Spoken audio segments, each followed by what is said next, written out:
audience participation. So if any of you have questions, that's really what we're looking for. They're used to me hammering them all the time with questions and insights. So I've got plenty, but if any of you have questions, just I'll open it up at any time. And as we're starting to have a conversation, which is what we do best, is have conversations. Feel free to just kind of put your hand up, or let me know if you have something you want to say or ask or join in on. But really, I think having the opportunity to see the film on the big screen and just remember myself being part of that experience and how amazing it was. I just kind of want to throw that back on both of you. Like what thoughts are you having? What kind of reflections are you having? I think that being in the film, both the Identity one and the Black History Month series, was the best thing that could have happened for me, because I got connected with you and Jackie and our Voices project. And that was when I was really starting to figure out that I was really interested in politics and history and social justice issues. And I was looking at all of these things happening, and I was so frustrated because I wanted to change them and I didn't know how to, and I felt like I wasn't doing enough. And so having that connection and being able to do this right now and give presentations at Brockport and do the independent photography project has been the best thing ever, and it's really helped me, and it's just been such a cool experience. So yeah, looking back at the project, it showed me just how strong and how creative and how determined all of our students were. I obviously was one of the older students, so I graduated and wasn't in the Mosaics Club most recently. However, watching them do projects over the last year has made me so proud, even though I'm not able to participate as a student myself. Being able to help write questions, set ideas up, and overall just see that we're actually getting people's attention in this has made me so happy. It's good. It's nice to hear all that. So, how have your ideas about identity evolved over the last couple of years? I think that's a hard question to answer, because I was a freshman when I was in this. I thought I knew so much. I was I'm so cool, look at everything I know. But looking back on it, I was oh, why didn't I expand on that? I just feel that was just the starting point of my interest in this, and I've just continued to learn, and I've continued to change my identity and how I see myself. And so I think it's just completely different from when I made this. So yeah, it's all it's just all totally different. So how is it different? I think I know a lot more about the world, and I know a lot more about myself. So I was really, I guess, timid is a good word to explain it, up until that point. But now, I feel I'm not afraid to jump into conversations and stand up for things that in the past I would have been oh, well, they probably didn't know what they just said, but now I know that it's okay to nicely and politely explain hey, maybe we shouldn't say this, or do you know why that's hurtful? So I think that I know more about who I am, and so knowing more about my identity has allowed me to be more confident and outgoing and stuff. Yeah, it definitely has been very exciting to watch you grow into your voice. And it's going to be exciting to see where you're continuing to grow into your voice. And I'm going to throw the same question to you, Emma. How has your ideas about identity evolved over the last couple of years? So, if everybody was paying attention, I'm pretty sure everybody was. I had dyed hair back then, and an earring. I was wearing a necklace, and we all see that it's not the case today. in high school, I was very much not knowing who I was.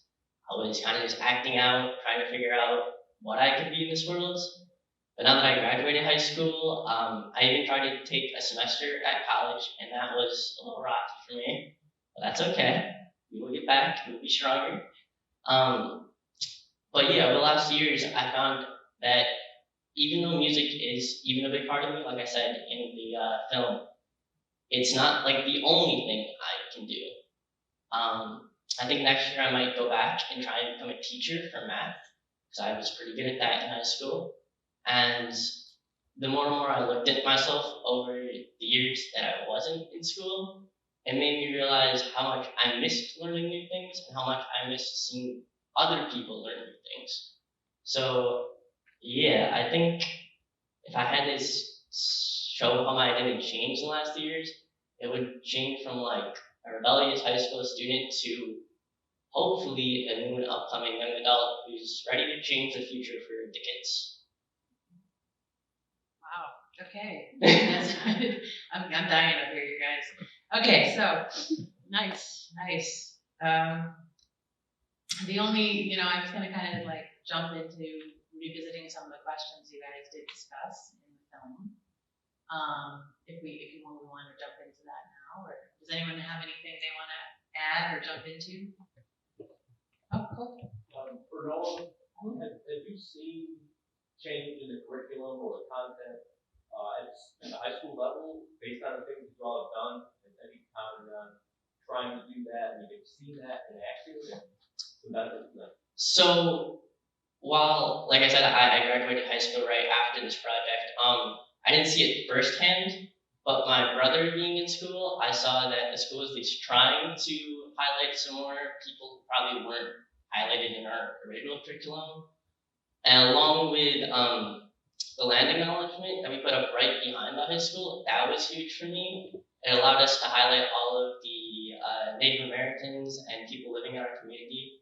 And I mean, I was a freshman, I want to say sophomore, and even as a junior, we were still highlighting any of that. So just me being able to see that going into my final school year, I would say we were at least coming into change.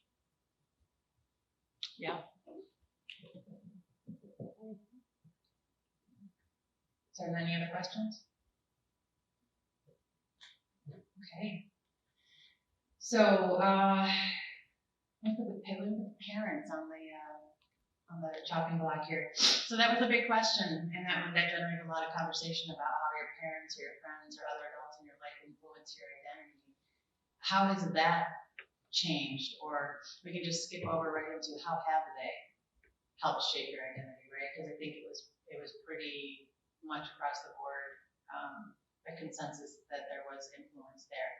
So what would you both say to that at this point?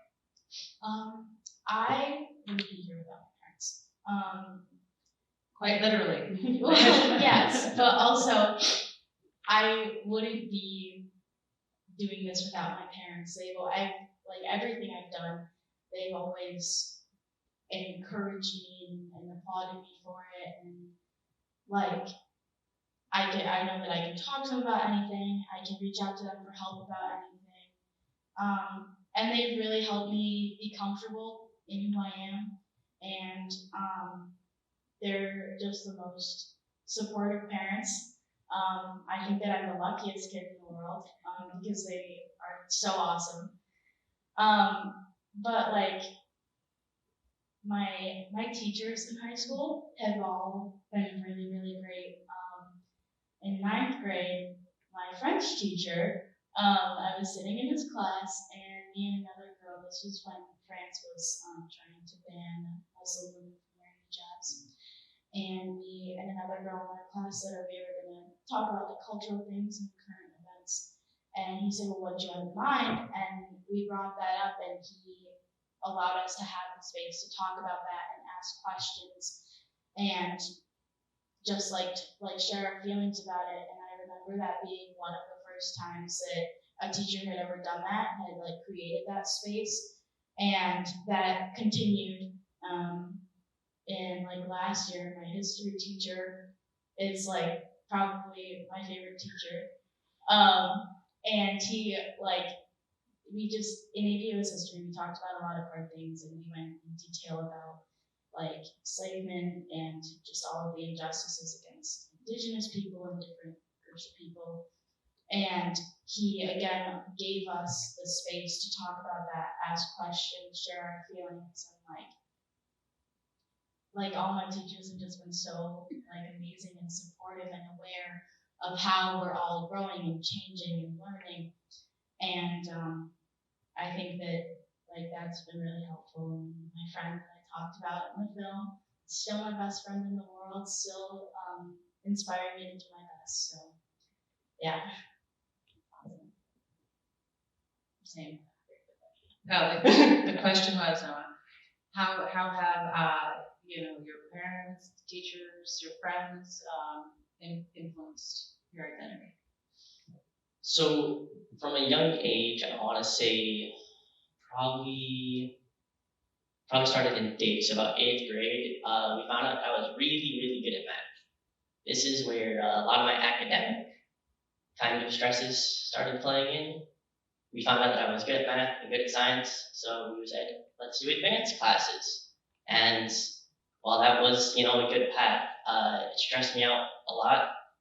But looking back on it, I realized the adults in my life were just trying to push me to be better prepared for college, and I understand that, and I appreciate them for that. But then I can go into talking about the semester of Rockport that I had, and that might be the one, or if not the biggest thing in my life that happened, because I went to school for the first time by myself with no help, and I didn't know what I was doing. I didn't know how to study. I didn't know how to build a proper schedule for myself. I didn't know anything. So, as one does, I ended up not being able to go the next semester. But then I came back to my mom, and she was incredibly supportive. Yeah, she was mad at me, but as any parent would be. But it's not like she shot me in the foot or said, nah, you're a bad kid. She went, it's okay. Take your time, get back on your feet, figure out what you want to do, and try it again. And I didn't thank you anymore for that. As far as teachers and friends go, I would say a big teacher that helped in high school was my English teacher senior year, Mr. Coons. That dude is so cool. He allowed us to talk about anything we were feeling, get all the creative juices going. And then for one of the other classes I had with him, it was journalism, which allowed us to really hit into all of the major events going on in the world. And instead of just writing about them or doing research, he really wanted us to talk about them and how exactly we could go about changing them if we had the power to, or if we had the ability to document it, how we could then use journalism to highlight it and make the world see other things going on in the world. And then as far as friends, I would say they've just been a very supportive friend group. They didn't really care at all kind of what I did. I got to make all of my own choices. They didn't really care if I would, I don't know, say for example, I wanted to wear possibly a crop top to school. Why would anybody care about that in my friend group? But yeah, I guess I've just been very blessed and very lucky to have a very supportive group of people around me all throughout my life. Okay. You crying? Yes, I can't stop crying. This is my son, if you guys don't know. This is my son. This is why I'm really dying right now. So thank you. All right, I'm gonna switch gears a little bit. This is a deviation from the questions. One of the things that in the film we hit on, but we didn't necessarily really explore so much, but is what our Voices Project is really focused on. Since we are focused on dismantling destructive stereotypes in the media. One of the things that was brought up in the film was how some of the students brought up how media helps shape our identity. What are your thoughts on that? I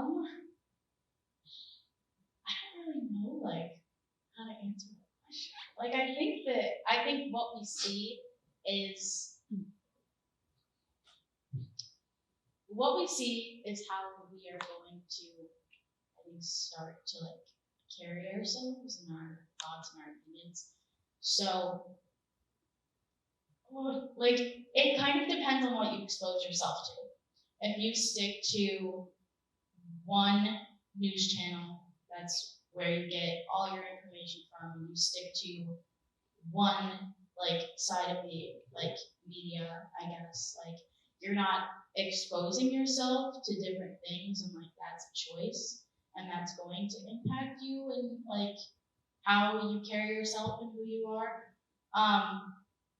I think that like representation is just a huge thing. Like Princess and the Frog, like it's just such a cool movie, not just because it's got great songs and it's a fun movie, but there are so many little black girls who watch that movie and they see themselves, and that's probably the first time that they have seen themselves in a Disney movie and in a Disney princess, and they see themselves like portrayed in such a positive light, and like they be like, oh, I can do that. Like, I'm cool. Is that your movie? Is that the movie that you remember when you? No, I was a Tangled kid actually. Oh, Don't lie. all right. But Princess and the Frog is real.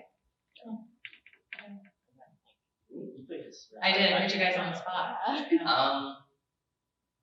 I think, let me see, like as a kid, I guess I didn't really notice because I had the privilege of being white. I didn't have to really pay attention to skin colors or the people in the shows. I was able to be blessed with just seeing the plot. I didn't, man, you are hitting like the toughest question right now. Like, and she told my answer too. It's all right. It's all right. I know. I deviated it, but it's hard. I think, you're both speaking to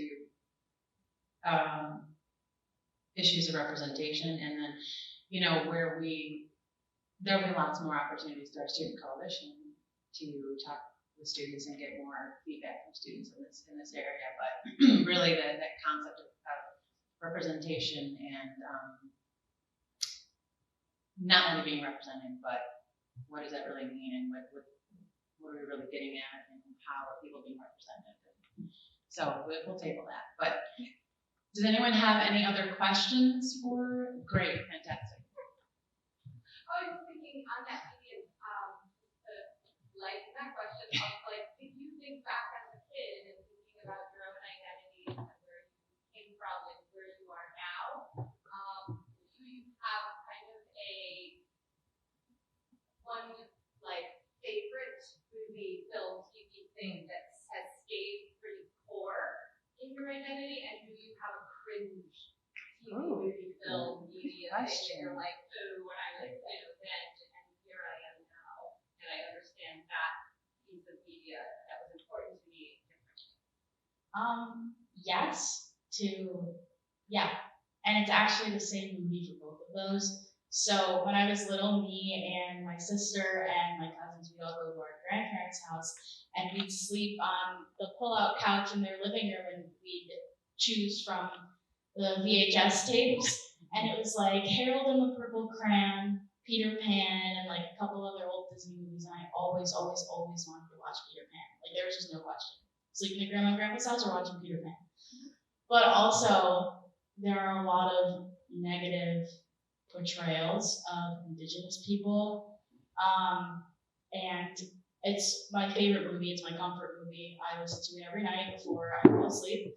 But every time, like it gets to that part, I'm like, ooh, like no, like I can't, I just never saw a problem with it. But like now that I have educated myself and learned about different groups of people, like I can't like watch those parts. Like I just have to like. So yes, yeah. So I actually have a movie, but I have been watching a show again recently that I watched a lot when I was a kid. It's called Naruto, and it's got a second portion to it. It's called Naruto Shippuden. Yeah, I'm a nerd, okay. But in like the original Naruto, it's a lot of just like the kid's growing up, he's all angry, he's all mad, he's just trying to prove himself. But where I really started to get kind of cringed out by the show was when Shippuden came into play, because we got to learn about a village called and they're a village of all African American people. However, the show went about it, in my opinion, kind of poorly, because they just went, all right, here's this African American village. They're all super fast, and they all speak in rapper like language, and like they didn't try and show a black character in the show that was of actual academic standing. It was just all full frontal, short sentences, wants to just beat you up and stuff. Like I just overall thought it was an absolutely horrible portrayal to show any kid. Now, again, it was my favorite show because the first half of it was at least all right. It just was trying to show a kid growing up, trying to better himself and the people around him. But I just can't get over how they introduced those characters. And I think that's a huge thing, is stereotypes of different groups of people in the media. Because like when that's shown, you're a kid, you're watching that, that's what you're like getting in your head, is those ideas of those groups of people that like might be true for one individual, but it's not true for an entire race or group of people. And that, like, I just think it's so important. Like the new Little Mermaid movie that came out with a black girl as Ariel was just like amazing, because you went on Instagram and you saw videos of these little girls, these little black girls crying because they're seeing themselves in a movie, they're seeing themselves represented. And it's like, that's what we need more of. That's what we need to see, is we need to see people uplifting voices that have previously been, like put down. And it means a lot more to people, especially young kids, than a lot of people might think. Yeah, that was a fantastic question. I want anybody here take a break and come up here. But no, thank you for that. I think this has been an awesome experience, and I really like hearing from both of you. I do want to point out a few things though before we close. That first of all, thank you for. Oh, good. Please. Awesome. Yeah.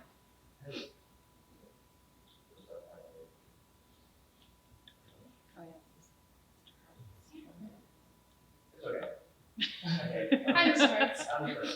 The French teacher. This is the French teacher asking the question. Has a teacher done, without naming names, has a teacher ever done like a very poor job at introducing diverse voices into the classroom? And what about it made you think that maybe it wasn't authentic, or maybe it wasn't done the right way? And how could it have been done better, if that's happened? It definitely has. 9th grade and 11th grade English are the big ones. In 9th grade, we read Of Mice and Men. And I remember going to my English teacher and saying, I really hated this book. Like it was upsetting to me. It was disturbing to me, the way people were portrayed. I didn't enjoy reading this. Is there a way that we can change this, or not make this something that's required to read, because it was upsetting and disturbing? And she said, well, it shows that people weren't all treated the same. And I was like, well, yeah, but we didn't talk about that in class. And so it was if that's your goal, then great, but you have to actually have those discussions with your class, instead of just everyone knows that it's wrong.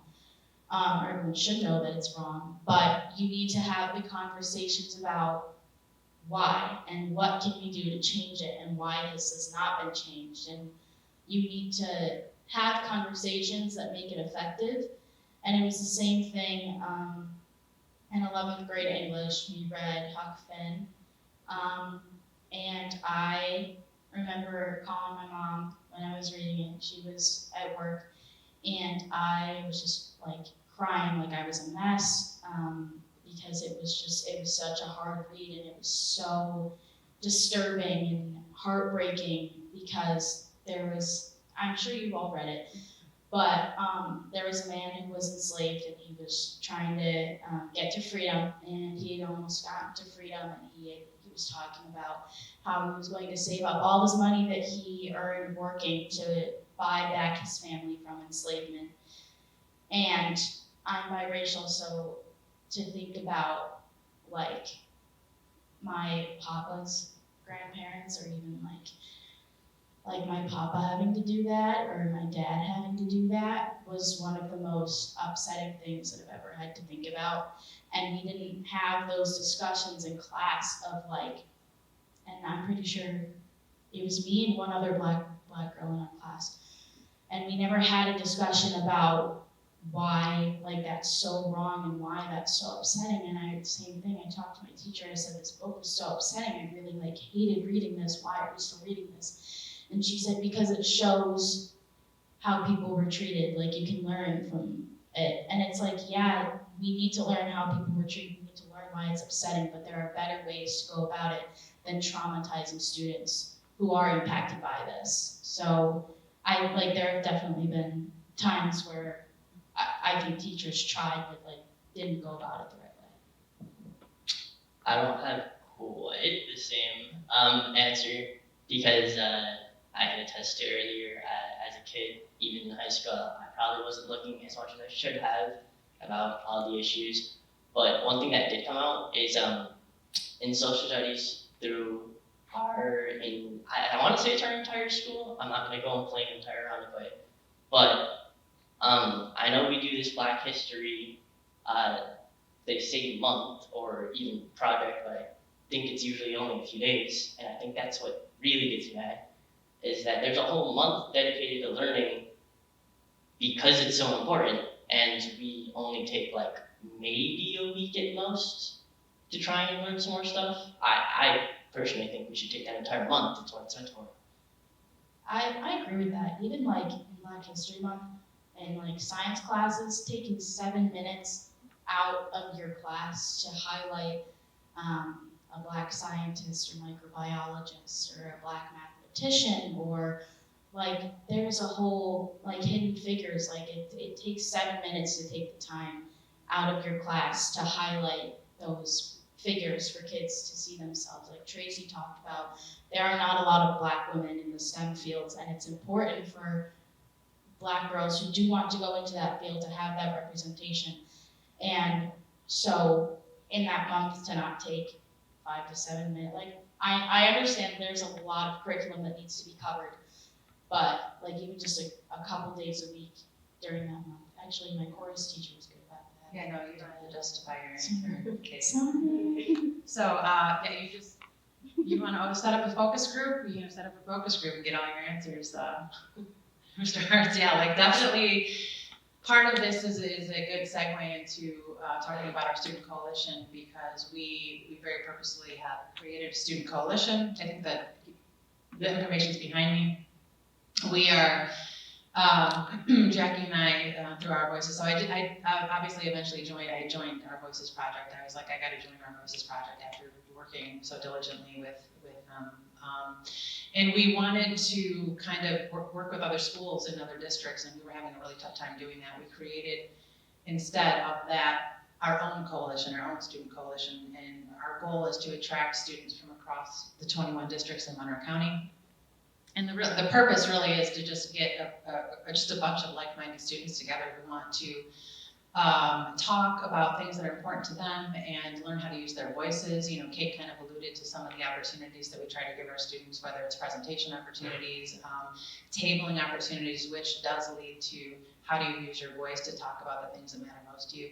Also, we plan on doing some more projects quite diligently with our students, giving them platforms through our podcast.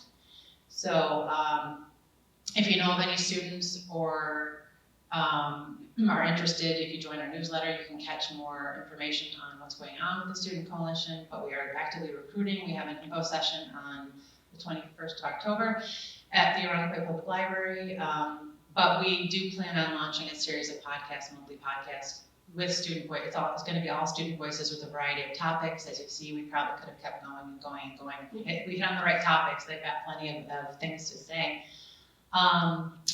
The other I think that was the only thing I was supposed to say, right? I think that the only thing I was supposed to like let everybody know about.